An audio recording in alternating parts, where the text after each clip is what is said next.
Të nderuar shikues, jeni me Ditari në orës 9 dhe në minutat në vijim do të ndiqni. Opozita do të bllokojë qarkullimin në 12 pika në akset kombëtare për 2 orë sot pasdite. Paradite prezanton planin e qeverisë tranzitore, largimi i Ramës, kusht i panegociueshëm. Kryeministri ka njoftuar fjalim të rëndësishëm sot në grupin parlamentar. 3 bankat që humbën miliona euro në grabitjen e Rinasit dorëzuan në prokurori emrat e punonjësve të dyshuar si bashkëpunëtor me bandën e Admir Muratajt. Zyrtarisht në dosjen e prokurorisë flitet për më tepër se 6 milion euro të grabitura. Të nderuar shikues, mirëmëngjes, mirë se po takohemi edhe sot me Ditari në orës 9 drejt për drejt nga ekrani A2 CNN. Në hapësirën në vijim do të keni mundësi të informoheni edhe për të tjera tema si këto. Kriza në Venezuelë tensionon edhe më shumë marrëdhëniet mes Washingtonit dhe Moskës. Shefi i diplomacisë ruse Sergej Lavrov paralajmëroi sekretarin e shtetit Mike Pompeo për pasoja të rënda nëse do të ndërhyjnë ushtarakisht në Venezuelë.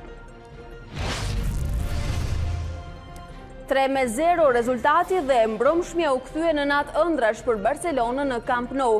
Gjunjëzon Liverpoolin dhe është thuajse në finalen e Champions. Me 2 golat e tij, Leo Messi arrin në kuotën e 600 golave në karrierën me klube.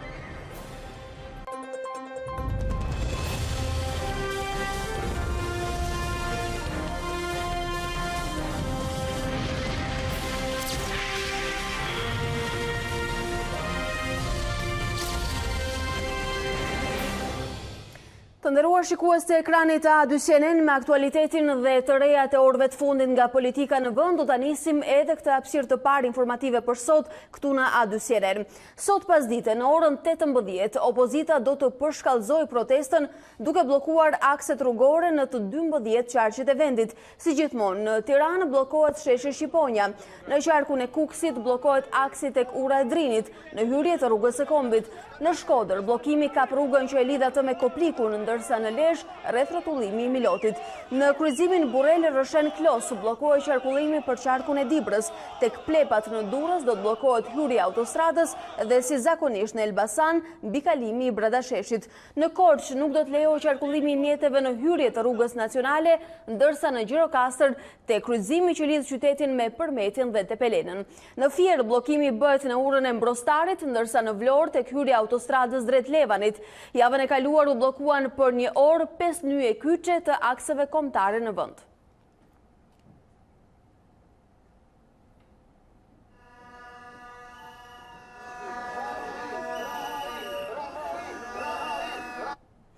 Por aksioni opozitar i ditës së sotme është i ndarë në 2 plane. Paradite prezantohet projekti për qeverinë tranzitore, ndërsa pasdite bllokim i disa akseve kombëtare. Lulzim Basha ishte në selinë e LSI-s dhe PD-us ditën e djeshme.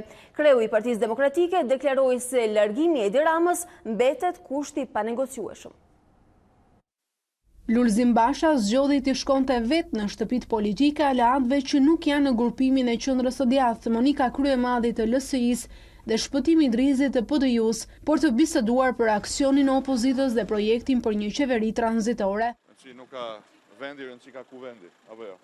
Pas 60 minuta takime me kryemadhin, Basha u treguai kujdesshëm të theksonte se nuk ka ndryshim qëndrimi nga opozita, pa u larguar Edi Rama nuk do të ketë negociata dialogu.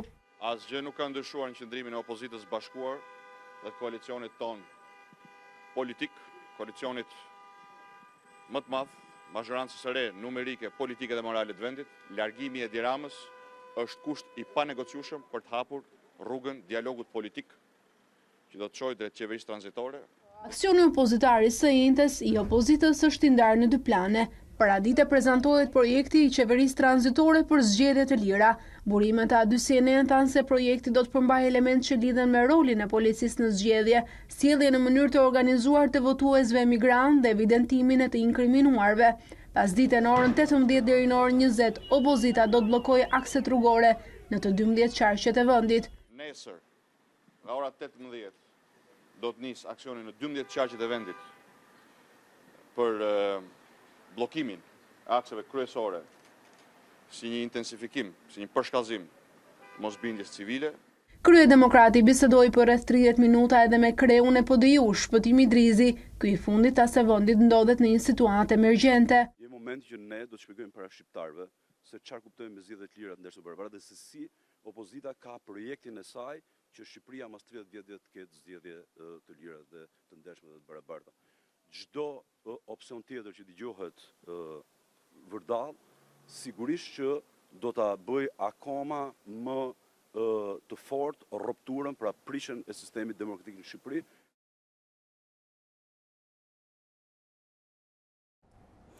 Sot nuk ka seancë plenare, por pas pak në orën 10 mblidhet grupi parlamentar i Partisë Socialiste. Sipas njoftimit dërguar deputetëve, pritet që kryeministri Rama të mbajë një fjalim të rëndësishëm, i cili do të jetë i hapur edhe për publikun. Ky do të ishte komunikimi i parë i kryeministrit që pas kthimit nga samiti i Berlinit, ku nuk pati rezultat pozitiv për negociatat e antarësimit. Pritet për të parë nëse ky është fokusi i këtij komunikimi apo do të jepen sinjale të reja sa i përket krizës politike në vend. Ndërkohë, Johan Vadeful, numri 2 i grupit parlamentar të CDU-CSU-s, konfirmon se vendimi për hapjen ose jo të negociatave të Shqipërisë në BE do të shtyhet në shtator. Indicjet e para që Shqipëria nuk do të marrë një përgjigje këtë qershor u vënë re edhe nga vetë fryma e samitit të Berlinit. Refuzimi i presidentit Emmanuel Macron për të qenë i pranishëm në takimet e kancelares Angela Merkel me liderët e dy vendeve që aspirojnë çeljen e negociatave, kryeministrin e Maqedonisë së Veriut Zoran Zaev dhe kryeministrin shqiptar Edi Rama, ishte sinjal i parë se Franca ishte kundër këtij procesi, të paktën tani për tani. Së dyti, pavarësisht se në Berlin Merkel refuzoi ta putë në faqe njësoj si u përshëndet me Zaev, shefi i ekzekutivit shqiptar foli për vëmendjen e Gjermanisë për negociatat, por në asnjë moment nuk foli për qershorin. Ndryshe nga zëvendës ministri për Europën dhe punët e jashtme Gent Sakaj, që shkruajti në Facebook për një mbështetje absolute të kancelares gjermane për negociatat. Mirë, por raporti që pritet të publikohet më 29 maj nga Komisioni Evropian duhet të kalojë më parë në grupet parlamentare të Bundestagut, të jepet vendimarrja e tyre më pas të mblidhet parlamenti për të votuar. Së treti, përveç se në frymën e samitit, kjo u pohua këtë të mërkur dhe nga nënkryetari i grupit parlamentar të CDU-CSU-s, Johan Vadeful, në një intervistë për Deutsche Welle. Vetëm në pritje të rekomandimit të Komisionit të BE-s dhe ky do të na vijë pas zgjedhjeve evropiane. Prandaj, sipas gjasave, nuk do të jemi në gjendje që të organizojmë konsulta deri në qershor. Vendimi do të merret në shtator dhe nëse Shqipëria përmbush kushtet për cilën e negociatave, edhe ne do ta japim votën tonë pozitive në Bundestagun gjerman, duke i mundësuar qeverisë gjermane që të votojë në nivel evropian.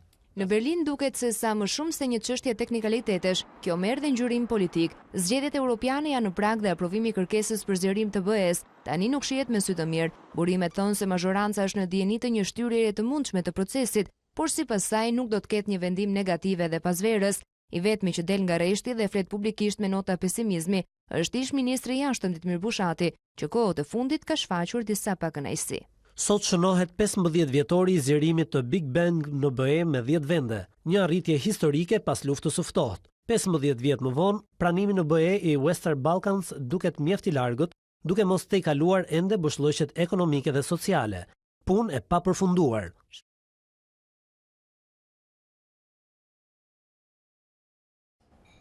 Ndërkohë, në datat 6 dhe 7 maj, një grup deputetësh holandez vinë në Tiranë për takuar politikanët në një mision faktmbledhës për situatën në vend, në raport me kërkesat e BE-s dhe Shqipërisë për negociatat e antarësimit. Ndjekim raportimin e Elona Gjulmit.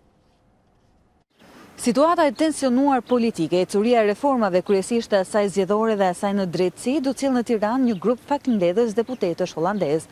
Vizita ishte programuar që në muajin janar, por zhvillimi i votimit në parlamentin holandez pikërisht për vendosjen e vizave për shqiptarët jep një tjetër kontekst të vizitës. Gjetjet e takimeve me politikanët e nivelit të lartë shqiptar të gjitha kampeve, ata do t'i përcjellin në një raport që do të votohet në parlamentin holandez. Holanda historikisht ka qenë një ndër vendet skeptike e turisë së Shqipërisë drejt Bashkimit Evropian. Edhe vitin e kaluar, deputetët holandez barkuan në Tiranë dhe përgatitën një raport, gjetjet e të cilit nuk i pëlqyen qeverisë shqiptare.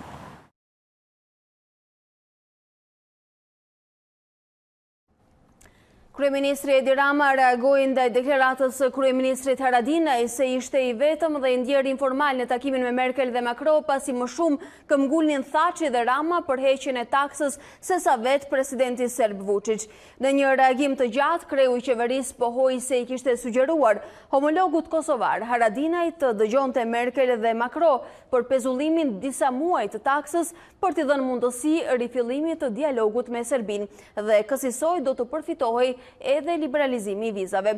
Por sipas Ramës, ky nuk ishte presion për të hequr taksën, që Rama thotë se e ka mbështetur. Gjithsesi, me që Ramushi u qa publikisht se unë pas kisha bërë më shumë presion se sa Vučić për heqjen e taksës, mua s'më mbetet tjetër veç se të ngushëllohem me faktin që pas samitit edhe Vučić u shpreh publikisht ndaj meje, po aq i palumtur sa Ramushi, thot kryeministri, i cili e mbyll postimin e tij duke u shprehur se Haradinaj ka të drejtën e tij të flasë në emër të Kosovës, por Ramës nuk ja heq dot askush të drejtën të flasë për Kosovën. Nga ana tjetër, Astrid Patozi konfirmoi pjesëmarrjen e bindjes demokratike me kandidatë të saj në 61 bashkit. Koordinatori i Partisë së Re tha se nuk do të garojnë ato bashki ku do të ketë kandidat të pavarur. Bindja demokratike do të ketë kandidat të saj në 61 bashki të vendit përballë Partisë Socialiste. Ky është vendimi i parë politik i partisë më të re opozitare. Bindja demokratike është vendosur që në zgjedhjet 30 qershorit të bëjë betejën e saj frontale në të gjithë territorin e vendit, duke u përballur me të gjithë kandidatët e Partisë Socialiste pa asnjë dallim. Por janë dy rastet kur partia nën koordinimin e Astrid Patozit nuk do të garojë me kandidat të saj. Kandidatët e pavarur dhe ish kryetarët e bashkive të djathta. Ne zotohemi se nuk do të nxjerrim kandidat për kryetarë në bashkit ku ata janë regjistruar, por do të mbështesim ata pavarësisht raportit që secili prej tyre mund të ketë me bindjen demokratike. Arsyeja është një dhe vetme, që votat e kundërshtarëve të qeverisë mos çahen dhe që ne të arrijmë qëllimin e përbashkët, fitoren tonë ndaj çdo përfaqësuesi të rilindjes.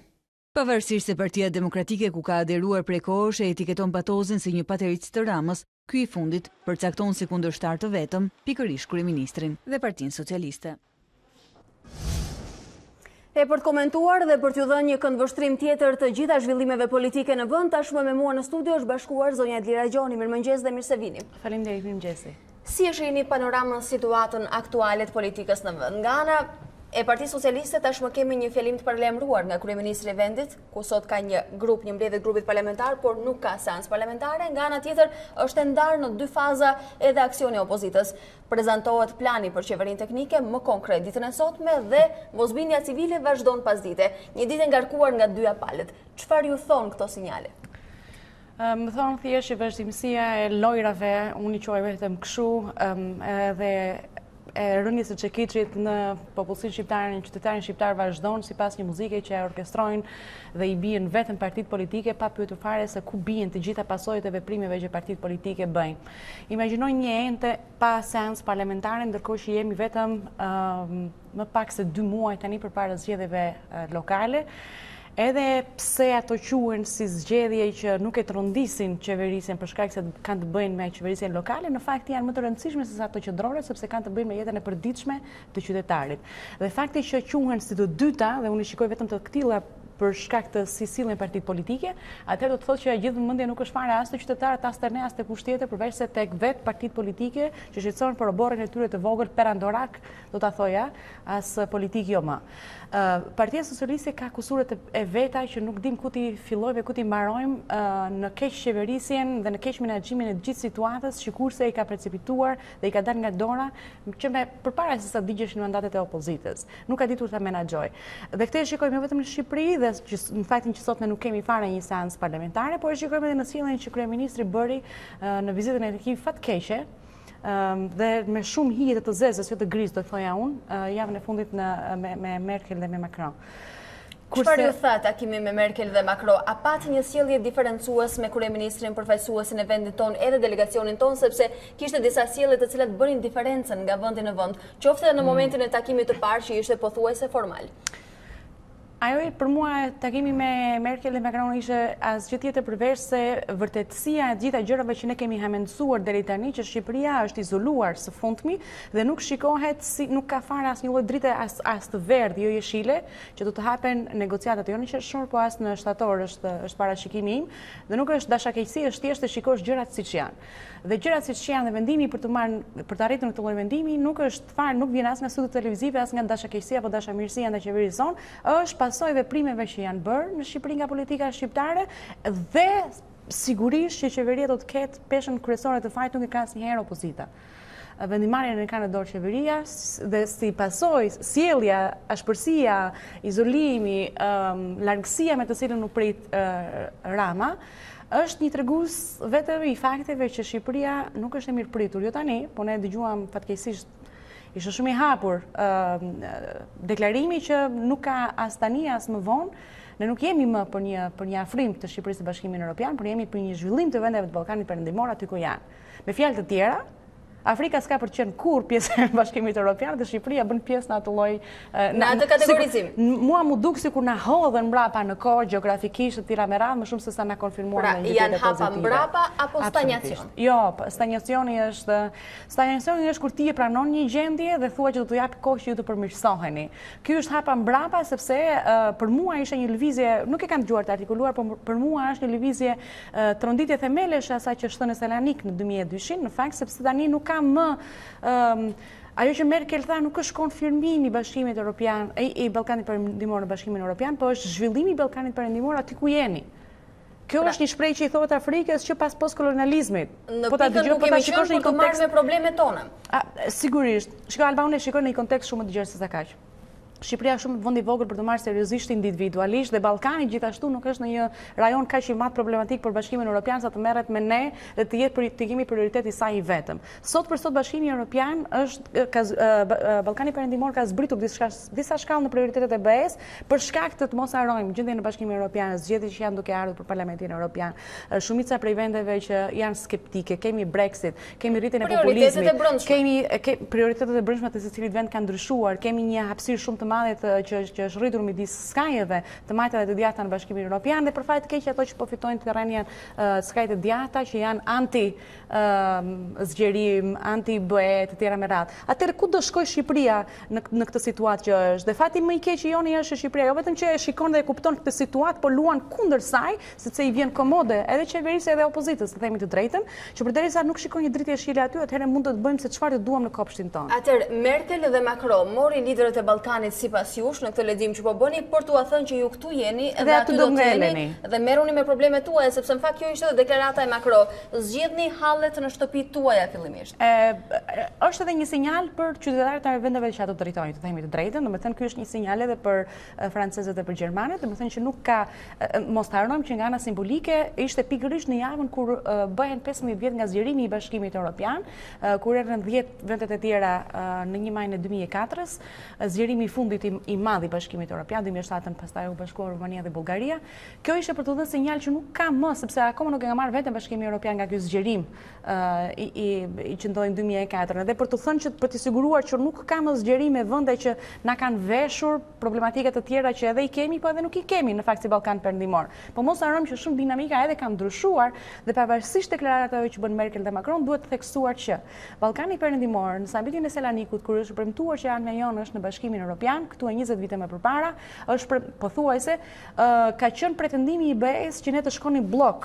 Të gjitha vendet e Ballkanit Perëndimor do të integroheshin blok në Bashkimin Evropian, dhe kjo ishte edhe një strategjia e BE-s që ne të gjitha vendet të ecnin paralelisht. Çfarë ka ndodhur? Kroacia është tashmë anëtare e Bashkimit Evropian, Serbia ka hapur shumë kapituj, Malizi i ka hapur negociatat, Maqedonia zgjidhi emrin, Kosova, Bosnia akoma kanë shumë problematika dhe Shqipëria është kjo që është për shkak të mrekullive që zgjedhim ne për të lulëzuar në kopshtin tonë. Edhe kursi i shpejtësisë së avancit ka ndryshuar. Ka ndryshuar dhe bashkë me të ka ndryshuar edhe strategjia e Bashkimit Evropian. Tani nuk do kemi më integrim në blok, por do të kemi integrim individual të secilit prej vendeve siç do ta meritojnë. Dhe unë shoh që me sa duket është e pacaktuar.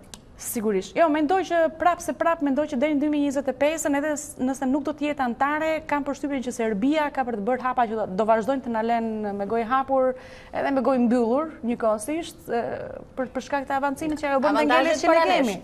Duke zbritur nga stadi i procesit të negociatave dhe integrimi që me sa duket nuk është shpresdhënës për qershorin për Shqipërinë, a përfitoi Shqipëria nga ky samit informal diçka për krizën e brendshme, sepse edhe krizat e brendshme të vendeve të rajonit ishin në fokus të këtij takimi me Merkel dhe Macron, megjithse gjithmonë ata arbitrojnë për krizat tona. Kësaj radhe, a do të arrijë të sjellë një formulë, ndoshta një mënyrë për dalë nga kjo situatë, sepse më bëri përshtypje edhe presidenti Meta në deklaratën e fundit tek thoshte se nuk mund ta bëjnë të gjithë të fortin dhe në fund asnjë nga palët mos mbaj pasojat. Eksakt. Në cilësinë e tij të presidentit duhet ta thoshte këtë gjë, shumë mirë ka bërë që e ka thënë presidenti Meta, e vërteta është kjo që opozita e di shumë mirë që në fillim të veprimeve të saj ekstreme, në mënyrë se si po sillet këtë vit, nuk ka gjetur mbështetje në dallim me 2017-ën.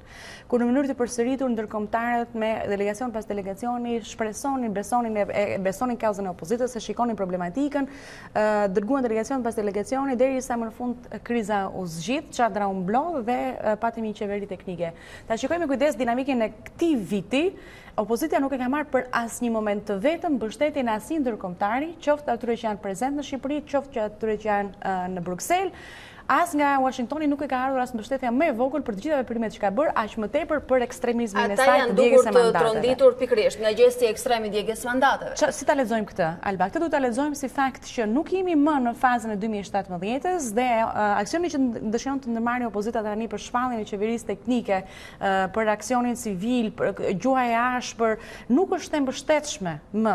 Kështu që deri në momentin që opozita do të gjejë një mënyrë tjetër të bërit të opozitës, për fatin e keq ajo është duke ja kthyer mbrapsht vetes, është duke goditur, është duke përshtytur lart dhe po i bie mbi fytyrë opozitës shqiptare, sepse për fatin e keq akoma ndërkombëtarët mbështesin Ramën dhe sa më shumë vërtet opozita, aq më shumë duket sikur partneri më i besueshëm është qeveria. Në analizën tuaj lexoj tek vini një shenjë barazimi mes të gjitha palëve në klasën politike, edhe kjo më bën përshtypje duke i parë si bashkëfajtore në kontributin e situatës aktuale në vend. Çfarë duhet bënte ndryshe opozita? Mosbindje civile, aksion protestash, i përshkallëzuar, ka prezantuar një lloj platforme sado e plotësuar ose jo tjetë, çfarë duhet bënte më shumë? Okej, asnjërin prej këtyre sepse janë të gjitha veprime ekstreme dhe opozita ka pasur raste të arta duke qenë në parlament, që gjithçka që artikulon politikisht që bën në ekranit e televizorit apo në protestat e saj, mund ta bënte përpara prokurorisë në parlament, të kishte nisma ligjore, të vinte me shpatulla për muri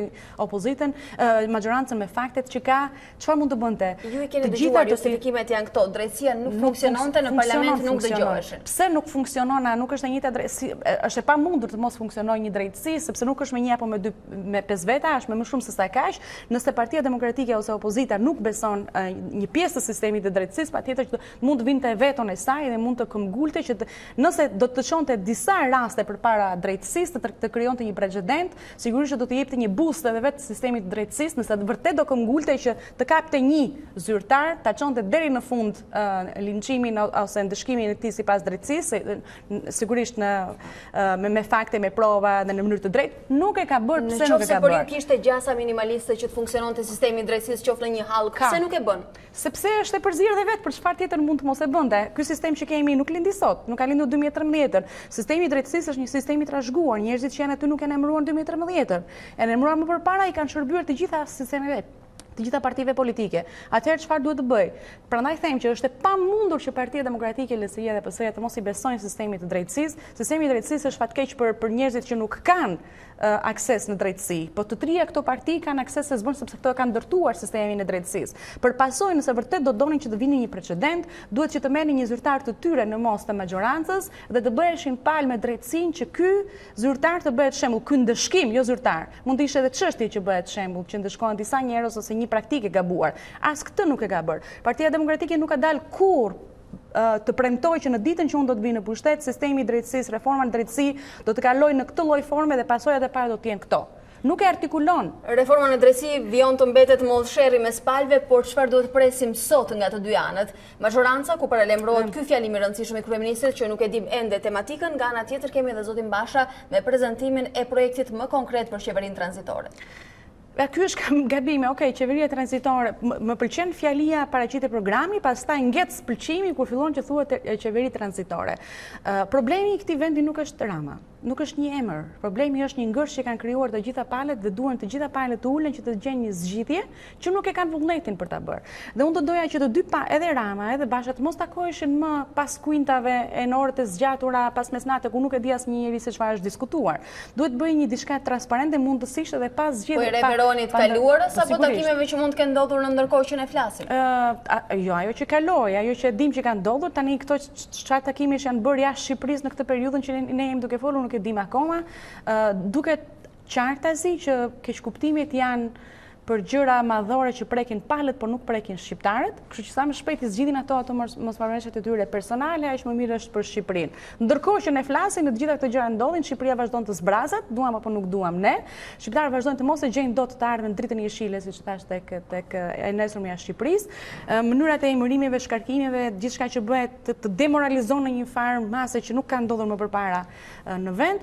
Kështu që sa më parë të merren vesh krerët e partive politike, aq më mirë do të ishe, aq më shpejt do të ndodhte zgjidhja dhe vazhdoj ta kem frikën që gjithë ky inat është personal dhe nuk ka të bëjë fare as me Shqipërinë, as me kriminalizimin, as me drogën, as me të gjitha gjërat që në mënyrë retorike i thuan publikut. Ne kemi sy të hapur dhe do të mbajmë vëmendjen atje sepse ky është fjalimi i parë pas ardhjes nga Berlini dhe ndoshta duhet presim një zgjidhje. Unë pres vetëm justifikimet e zakonshme, megjithatë i bashkoj shpresës tuaj. Faleminderit që ishit këtë mëngjes këtu. Kënaqësi.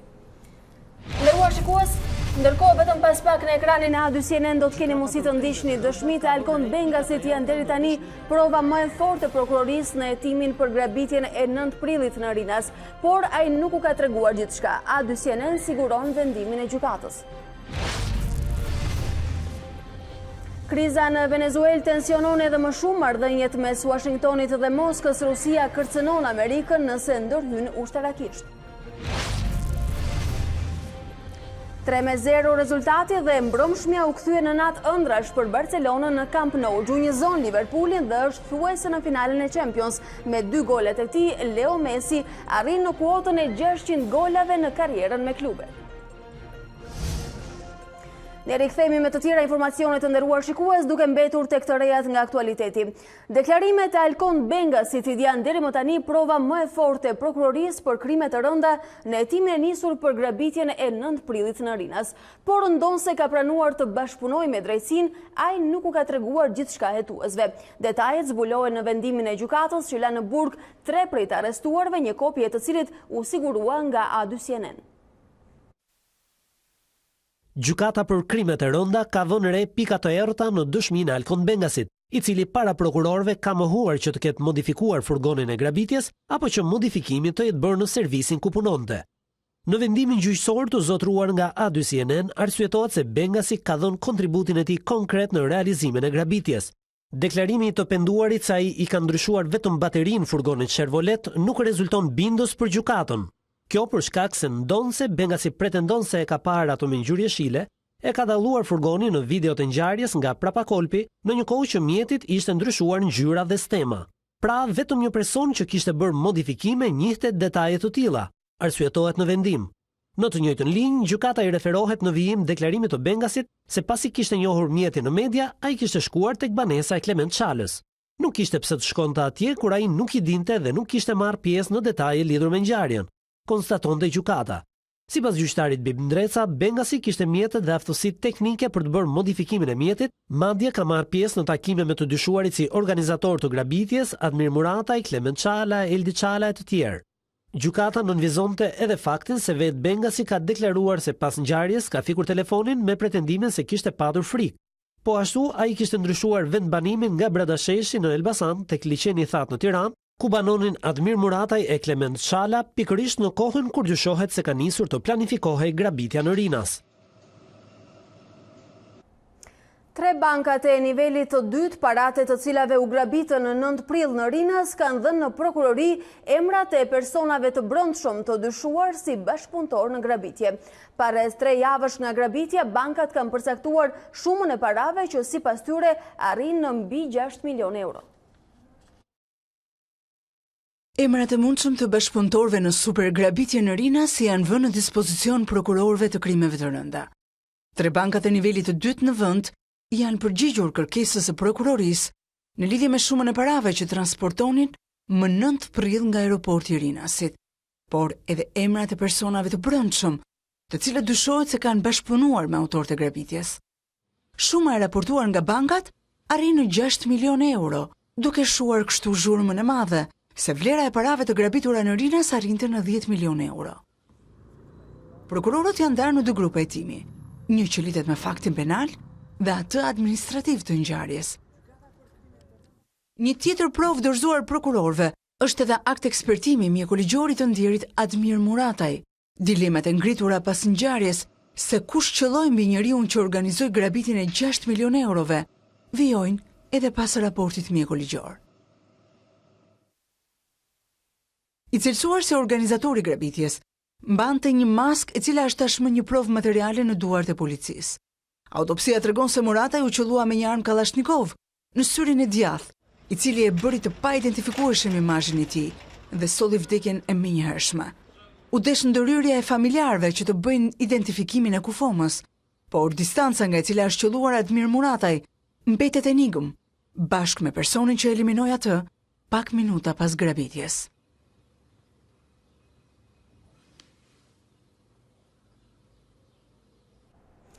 Policia ka ndaluar një person lidhur me vrasjen e ish policit Arben Bilali. Në pranga ka përfunduar Arben Tirana, i arrestuar më parë për disa vjedhje në kryeqytet. Sipas burimeve, i ndaluari nuk është autori i ekzekutimit, por akuzohet për veprime që pengojnë zbulimin e së vërtetës, pasi dyshohet se ka ndihmuar autorët e vrasjes pas krimit. Ish polici Arben Bilali dyshohet se u ekzekutua për shkak të hakmarrjes, ndërsa në vitin 2010 viktimës i ishte ekzekutuar edhe i vëllai në një tjetër atentat. Vetëm për periudhën janar-prill në vend kanë humbur jetën 28 persona nga ngjarje kriminale. Shifrat tregojnë trendin në rritje të ngjarjeve të rënda krahasuar me një vit më parë. Nga krimet në familje kanë humbur jetën 13 persona, ndërsa nga vrasjet dhe ekzekutimet mafioze 15 të tjerë. Nëse për policinë në statistikat e krimeve për këtë 4 mujor kanë ndodhur 24 vrasje, në total në Shqipëri kanë humbur jetën 28 persona nga ngjarjet kriminale. Ndryshe nga një vit më parë ku numri i krimeve të rënda ishte më i ulët, kësaj here statistikat janë rënduar për policinë, duke e quar numrin e krimeve në pothuajse sa gjysmën e totalit të vrasjeve në vitin 2017 dhe 2018, ku regjistruan 50 dhe 51 ngjarje kriminale. Megjithse policia ka zbardhur disa prej ngjarjeve dhe për të tjera ka shpallur në kërkim autorët e dyshuar, për disa prej ekzekutimeve më të rënda si ajo e avokatit Ravi Gura në Elbasan, hetimet kanë mbetur në udhkryq. E pasbardhur vijon të jetë plotësisht dhe vrasja ish efektivit Arben Bilali më 30 janar, ndonse policia arriti të gjejë automjetin e autorëve dhe të ndalojë një person i cili mund ta ketë vjedhur atë, asnjë gjurmë e ekzekutorëve të dyshuar që qelluan mbi 50 vjeçarin. Edhe vrasja e 2 fish në zonën e ujit të ftohtë në Vlorë më 17 shkurt ka mbetur pa autor. Përsa i përket ekzekutimit të Jurgen Kurtit më 18 mars, policia arrestoi disa të rinj si bashkëpunëtor, por vrasësi mbetet ende në arrati, ashtu si dhe në vrasjen e nartpolis në Grut të Shkodrës. Ekzekutimi i vëllezërve Bilali më 30 mars në Shkodër vijon të mbetet pa autorin kryesor Ibrahim Lici, i cili është shpallur në kërkim. 1 maj, dita ndërkombëtare e punëtorëve i gjeti shqiptarët më pak të paguar në rajon, me një nivel të lartë informaliteti në tregun e punës e me kushte të vështira në shumë sektor. Paga minimale në vendin tonë është 213 euro në muaj, më e ulta në rajon, duke lënë pas vetëm Kosovën. 1 maj njihet në të gjithë botën si dita e punëtorëve. Kjo datë këtë viti gjen shqiptarët me pagat më të ulta në Europë e me kushte pune të vështira në shumë sektor. Paga minimale vlerësohet në 213 euro, në lëm pas vetëm Kosovën, që ka një pagë minimale 170 euro. Sipas të dhënave të Institutit Evropian të Statistikave, shqiptarët punojnë mesatarisht 200 orë në vit më shumë se europianët, ndërsa ka një informalitet në tregun e punës prej rreth 36%, çka nënkupton se mbi 1 në 3 punonjës ose nuk i paguen sigurimet, ose i deklarohet paga më e ullët se sa ajo reale. Por si ka ndryshuar paga mesatare në ekonomi? Në 4 vitet e fundit vjet re një rritje anemike. Në 2018 paga mesatare në ekonomi ishte rreth 50.600 lek, ose rreth 405 euro. Sipas tabelave të publikuara nga Instat, në krahasim me 2014 pagat janë rritur me 11%, ose rreth 5.000 lek, ekuivalent me 40 euro. Por e indeksuar me inflacionin mesatar vjetor, paga mesatare në ekonomi në krahasim me 4 vite më parë është rritur minimalisht vetëm me 3.4%. Pagat mbeten burimi vetëm i të ardhurave për mijëra familje shqiptare.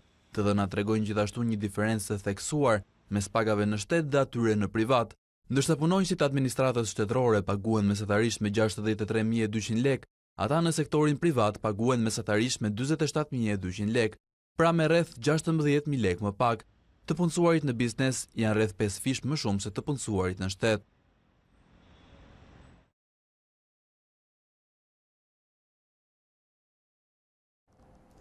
Hipertensioni po konsiderohet si vrasës i kohëve moderne. Në Shqipëri kjo sëmundje po preke edhe adoleshentët, 11% e tyre janë të sëmur nga hipertensioni. Mjekët japin alarmin se stili i keq i jetës dhe duhan pirja, po rrisin me shpejtësi probleme tek të rinjt. Ata këshillojnë sa më pak ushqime fast food, pije me gaz dhe shtim të aktivitetit sportiv. Hipertensioni nuk është më sëmundja e moshës së tretë. I njohur ndryshe si vrasës i shoqërive moderne, ai ka filluar të preke edhe të rinjt. 11% e adoleshentëve në vendin tonë vuajnë nga hipertensioni, ndërsa pas të 20-tave shfaqin komplikacione deri dhe infarkte. Alarmi vjen nga mjekët të cilët tregojnë se keq ushqyerja dhe duan pirja në moshë të ershme, po rrit sëmundshmërinë tek të rinjt. Çudi një rritje e rasteve sidomos në moshën e adoleshencës. Të gjitha rastet që kemi parë këtu është problem ushqyerja. Preferojnë ushqimet fast foodet. Nuk konsumojnë fruta. Aktiviteti fizik i ulët. Ulen fëmijët vetëm me PlayStation, me lojra elektronike dhe me celular. Nuk bëjnë një aktivitet fizik, një nga faktorët kryesor pirja e duhanit në moshë të vogël. Por vetë të rinjt, madje dhe fëmijët, pranojnë se ushqimet jo të shëndetshme janë pjesë e përditshmërisë së tyre. Sufllaqet më pëlqejnë më shumë. Sa mund të konsumosh në javë? Shumë, çdo ditë. Çdo ditë? Po. Nuk është tepër? Është tepër, po shumë jemi mësuar. Një pije me gaz dhe një lëngu frutash të shtrydhur po nga mami, kë do zgjidhje ti? Pije me gaz. Po pse? Se di, më kam pëlqyer gjithmonë. Më shumë do preferoj një ushqim të shpejtë. Po pse? Nuk e di, edhe se ka më shumë kalori ashtu, nuk e di, shijon më shumë ndoshta. Një fruti dhe një sufllaqe, kë do zgjidhje më shumë? Patate me ketchup. Sa më shumë kontroll në mënyrën e ushqimit dhe në jetën që bëjnë fëmijët. Nëse nuk shtohen ushqimet e shëndetshme dhe aktiviteti fizik, nesër do të ketë më shumë pacient që vuajnë nga zemra, nga veshka dhe goditet në tru, si pasojë e komplikacioneve që shkakton hipertensioni. Kishin shkuar për të ndjekur ndeshjen e bejsbollit në nderim të viktimave që dhuruan organet e tyre, por nuk e menduan kurrë se atje do të gjenin personin që mbante në krahëror zemrën e të vëllait 21 vjeçar, i cili nuk jetonte më. Videot e takimit bën xhiron e internetit dhe mallëngjyen shumë njerëz. Ishte një takim që përloti të gjithë. Motrat e Donovan Bulgar morën pjesë në ndeshjen e bejsbollit në stadiumin Bush në St. Louis të Misurit, në homazh të kujtimit të vëllait të vdekur. Ndeshja ju dedikuar personave dhe familjarëve të dhuruesve të organeve në ditën e ndërgjegjësimit për këtë çështje. Bulgar vdiq në 2016 pas një aksidenti tragjik. Para se të ndëronte jetë, dëshira 21 vjeçarit ishte të dhuronte organet dhe familjarët e tij u kujdesen ta bënin realitet. Organet e të riut nga Illinois ndihmuan në shpëtimin e disa të sëmurëve. Ajo që motrat e tij nuk dinin ishte se në stadium do takonin njërin prej tyre, atë që mbante zemrën e të vëllait. Përqafimet, lotët dhe emocionet e motrave teksa dëgjonin rrahjet e zemrës, bën xhiro në rrjet dhe mallëngjyen të gjithë botën. Kriza në Venezuelë ka tensionuar edhe më shumë marrëdhëniet mes Washingtonit dhe Moskës. Shefi i diplomacisë ruse, Sergej Lavrov, paralajmëroi sekretarin amerikan të shtetit, Mike Pompeo, për pasoja të rënda nëse do të ndërhyjnë ushtarakisht në Venezuelë. Lideri i opozitës Guaido bën thirrje për greva në vend. Venezuela tensionon edhe më shumë marrëdhëniet mes Shteteve të Bashkuara dhe Rusisë. Dy fuqitë botërore janë përfshirë në një duel të vërtet me akuza reciproke dhe kërcënime me tone të luftës së ftohtë. Në një telefonat pas grushtit të dështuar të shtetit, siç e cilësoi presidenti venezuelian Nicolas Maduro, ministri i jashtëm rus Sergej Lavrov kritikoi ashpër sekretarin amerikan të shtetit Mike Pompeo, i cili nuk përjashtoi përdorimin e forcës për t'i dhënë fund trazirave në shtetin amerikano-latin. Lavrov paralajmëroi SBA-n për pasoja të rënda. Po aq ashpër replika e Pompeos që akuzoi Rusinë se do të destabilizojë Venezuelën, duke rrezikuar edhe marrëdhënie dypalçe mes Washingtonit dhe Moskës. Manifestime të reja janë organizuar në shtetin amerikano-latin nga lideri i opozitës Juan Guaido. Ai bëri thirrje për një seri grevash që do të detyrojnë rrëzimin e Nicolas Maduros. Guaido kërkoi punonjësve publik të veprojnë, por sipas analistëve do të jetë vështirë. Punonjësve të administratës u është thënë se nëse do të marrin pjesë në manifestime, do të humbasin vendin e punës. Një grua u vrap dhe 10 të tjerë u plagosën kur protestuesit dhe forcat e sigurisë u përleshën në Caracas ditën e mërkurë.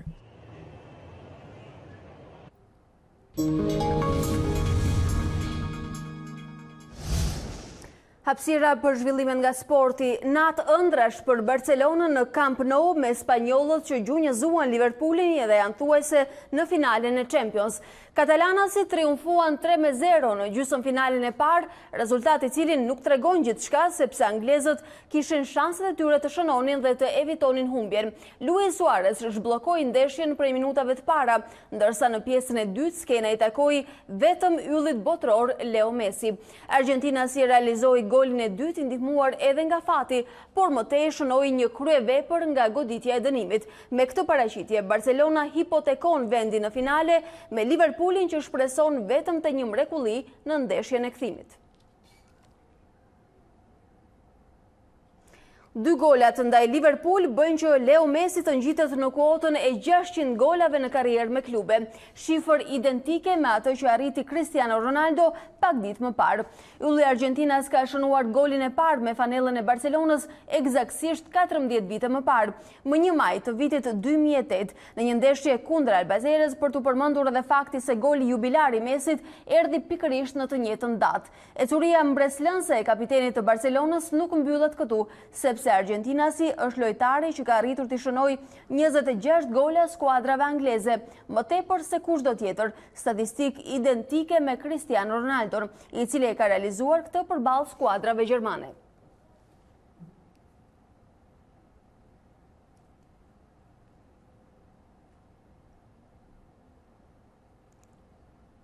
E ndërkohë sot zbresin në fushë edhe gjysmë finalistët e UEFA Europa League. Arsenal Valencia dhe Eintracht Frankfurt Chelsea janë çiftet të cilët do të duelojnë për një vend në finale.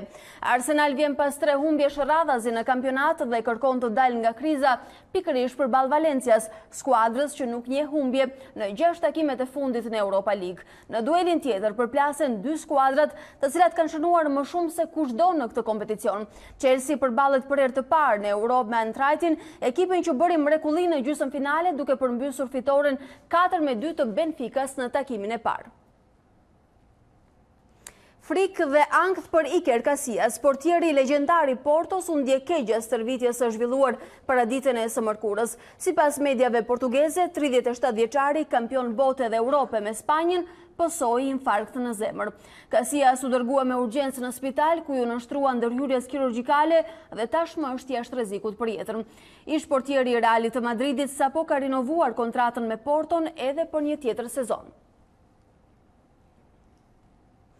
Radamel Falcao është heroi që i dhuroi Monakos një pikë të artë në luftën për të mbijetuar në elitën e futbollit francez.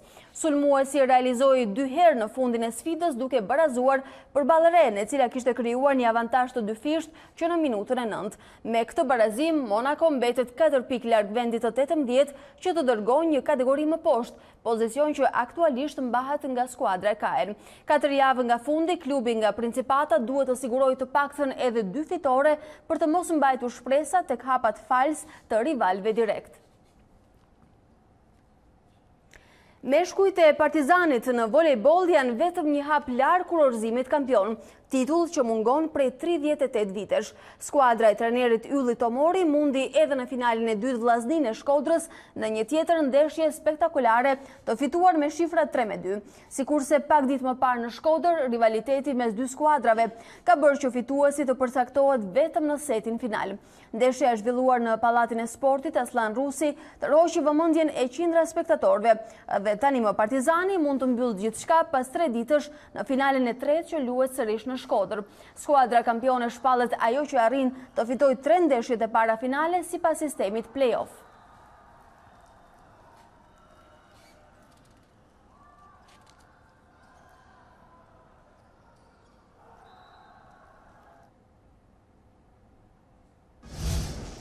Leni Krevic performoi për 2 orë gjysmë në malet e Austrisë para mira vetëve. I lindur në Bahamas, ai nuk ishte provuar kur më parë të këndonte me temperatura të tilla dhe ky ishte koncerti i parë që mbahet gjatë orëve të ditës në gjithë karrierën e tij.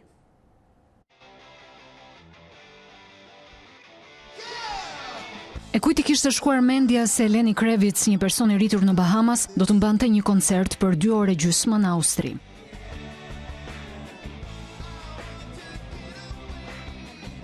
Koncerti u mbajt me rastin e mbylljes së sezonit të skive, ndërkohë që Krevic nuk i ka provuar kurrë në jetën e tij. Unë nuk kam bërë kur ski në jetën time, dhe ishte mbreslënse teksa hapa dritaren dhe jashtë shoh njerëz që të bëjnë këtë sport. Këngëtari amerikan i njohur për një sër hitesh në repertorin e tij, performoi para mira njerëzve këngë si American Woman.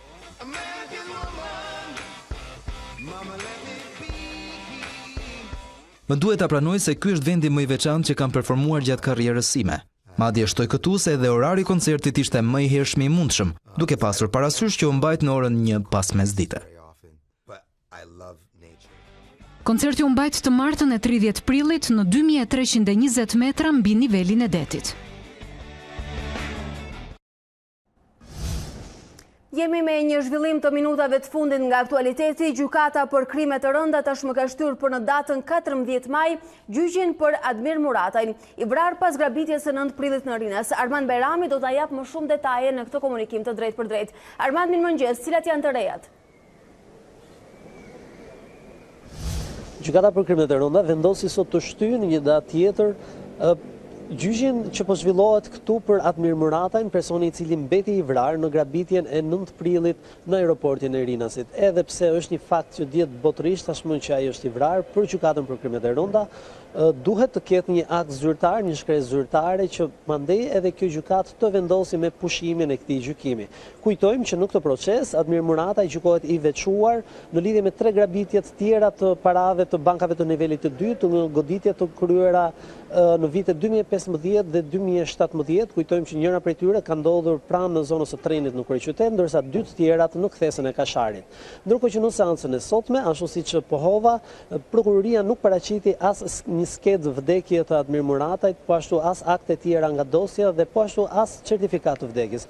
E gjendur në këto kushte, prokurori kërkoi edhe 2 javë kohë për një seancë tjetër, ndërkohë që kjo kohë u duk e pakuptim për gjykatën. Gjithsesi, u argumentua nga prokurori si gjatë këtyre ditëve ai do të përpiqet të sigurojë të paktën akte shkresore nga dosja penale e bërë nga tjerë prokurorë këtu pranë prokurisë për krimet e rënda, hetimin penal të nisur për grabitjen e Rinasit, ku të paktën të sillet para gjykatës akti i cili ka gjurmët e gishtrinjve dhe që gjurmët daktiloskopike dhe që bën faktimin që personi që ka vdekur në Rinas në shkëmbimin e zjarrit me policinë është Admir Murataj. Vetëm në atë moment dhe patjetër mbasi të kenë edhe një certifikat të vdekjes, por siç u pohua në seancën e sotme nga ana e prokurorit, oficerët e policisë gjyqësore kanë shkuar në tropoj atje edhe ku ka qenë i regjistruar Admir Murataj, por ka rezultuar paktën deri ditën e dieshme që nuk është bërë regjistrimi nga ana e familjarëve, regjistrimi i tij nga regjistrat e gjendjes civile.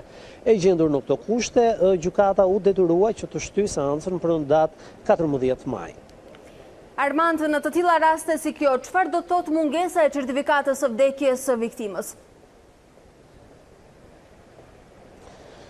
Gjykata e ka të pamundur të pushojë gjykimin nëse nuk ka një certifikat vdekje, pra është regjistrimi nga regjistrat e gjendjes civile që shtetasi qytetari Admir Murataj nuk jeton më, pra të regjistrohet nga këto dhe për të lëshohet një certifikat vdekje. Për gjykatën nevojitet prania e këtij dokumenti, administrimi i këtij dokumenti në dosjen gjyqësore dhe po ashtu bashkangjitur edhe akte të tjera të hetimit paralel që po zhvillohet te krimet e rënda për grabitjen në 9 prillit, akte të tjera, akte ekspertiza mjekoligjore mbi autopsia pra mbi trupin e Admir Muratajt, po ashtu akte tjera që provojnë që ky personi i vrarë pas grabitjes së 9 prillit është shtetasi Admir Murataj, vetëm mbasi gjykata për krimet e rënda të ketë administruar në dosjen e saj certifikatën e vdekjes, akte ekspertimin mjekoligjor dhe akte tjera shtesë, atëherë gjykata do të disponojë me një vendim për pushimin e kësaj çështje, pasi edhe procedura e njëjtë që për një person të vdekur nuk mund të kemi më vazhdim të procesit gjyqësor. Pra mund të justifikohet edhe me neglizhencë edhe me dyshime të tjera. Armand, unë falenderoj për të gjitha detajet që solle. Dielli i mëngjesit të sotëm na gëzoi, por sa afatgjat do të jetë ai për orën dhe ditës në vijim, na e thot meteorologja jon Tanja Porja. Tanja, mirëmëngjes, edhe sa orë diell na premton? Mirëmëngjes Alba, në fakt dita e sotme ka patur një përmirësim të dukshëm të kushteve të motit. Kryesisht kthjellime do të ketë sot në pjesën më të madhe të territorit, pas në pjesën e dytë të ditës kemi një fuqizim të vranësirave, kjo në zonat lindore ku priten shira të izoluar, megjithatë edhe dita e nesërme paraqitet shumë e ngjashme me motin e ditës së sotme, por mundësitë për shira janë pak më të larta për të premten. Të shtunë në pjesën e dytë të ditës pritet që të vinë vranësira dhe rreshje, të cilat do të na shoqërojnë pjesërisht dielën edhe gjatë ditës hënë. Temperaturat sot rriten ndjeshëm në orët e mesditës, presim maksimumin mbi 23 gradë Celsius. Por nuk presim ndryshime shumë të mëdha të vlerave termike, të paktën deri të dielën në mesditë, kur do të ketë prezencë të vranësirave të dëndura dhe shira, presim një rënje gjatë ditës së diel. Ky është informacioni i përgjithshëm për sot, por edhe për ditën e vijim deri ditën e hënë. Tanja Porja, ne të falenderojmë për informacionin e ripërtrirë në mënyrë të vazhdueshme në ekranin e A2CNN. Të nderuar shikues, juve ju falenderojmë për vëmendjen e treguar, bashkë ndajemi këtu, por ju vjoni qëndroni me ekranin e A2CNN.